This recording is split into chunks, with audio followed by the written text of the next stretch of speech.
Jaehaerys called the Great Council to prevent a war being fought over his succession. For he knew the cold truth. The only thing that could tear down the House of the Dragon was itself. I love prologues. I thought to ground people in the New World, we needed some kind of epic opening that would give people a footing to understand where they were.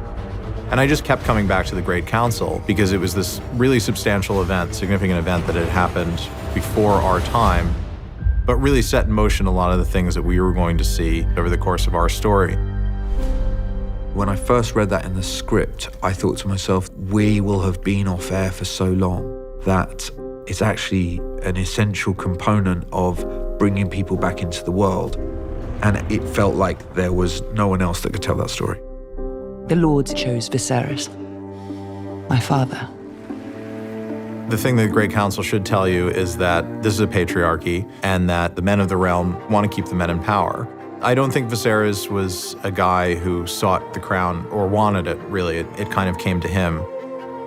I think Viserys struggles with being the king. He's got big shoes to fill. Jaehaerys, the king that went before him, was a peacetime king. And I think Viserys feels a duty to honor his reign in a way and try to keep peace amongst the kingdoms.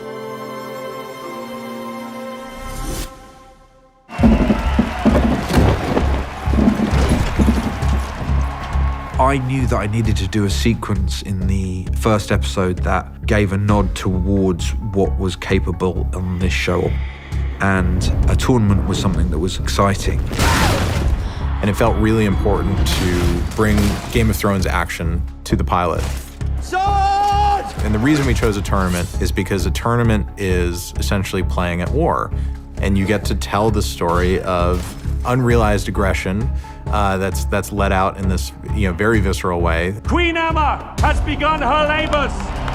And it's Viserys putting the cart before the horse a bit, indulging in this grand thing to welcome what he's convinced is a new male heir. It was actually Miguel's idea to intercut the birth with the specific Kristen Cole fight, because as Aemma tells Rhaenyra early in the story, the childbed is our battlefield. We wanted to look at them in the same way that we would look at battle sequences. A battle sequence needs to be about something, otherwise it has no purpose. If you're going to put that kind of violence on screen, it needs to be for a reason. With the birthing, it was the same. We really wanted to see the female perspective because it's a realistic portrayal of things that used to happen at the hands of men to women, because a 50-50 chance that you have of surviving a birth in those times is not good odds. It sometimes becomes necessary for the father to make an impossible choice. So we were trying to show how dangerous childbirth was, but also to dramatize the terrible position that Viserys is put in, because it's made very clear to him that Aemma is going to die either way. The only choice that you really have in the matter is whether you try to save the child. And he knows that it's his duty to put forward a male heir, especially if his wife is not going to make it, not be able to generate another heir for him. So that's what motivates him to make that decision with the Grand Maester.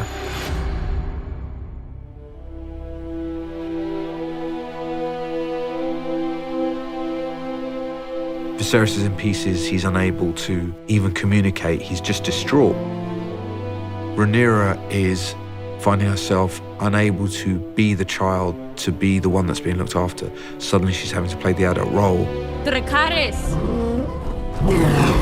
She's basically cremating, because the Targaryens cremate their dead, so she's cremating her mother and her brother. It's quite traumatic, actually. She was asked, would you kind of do the honors of lighting the pyre with Syrax? It's a real final moment for her, being forced to say goodbye in that way.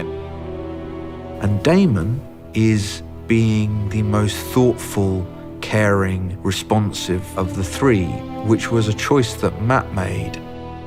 I think they are normal brothers, and there's a huge amount of love there, and I think it's complicated. There's a sort of deep, dark history that surrounds them. Daemon's a complicated guy, but he's not a monster. I mean, this is his family. He does love his family, particularly loves Rhaenyra. And look, his brother is shattered, and I think he feels for them.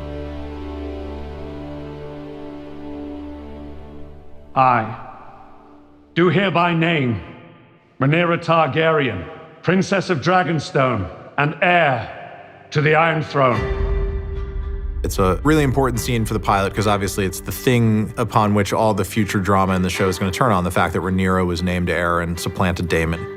Viserys chooses Rhaenyra in part out of guilt for what he did to Emma, and in part out of love because he wants her to be happy to fulfill her own potential.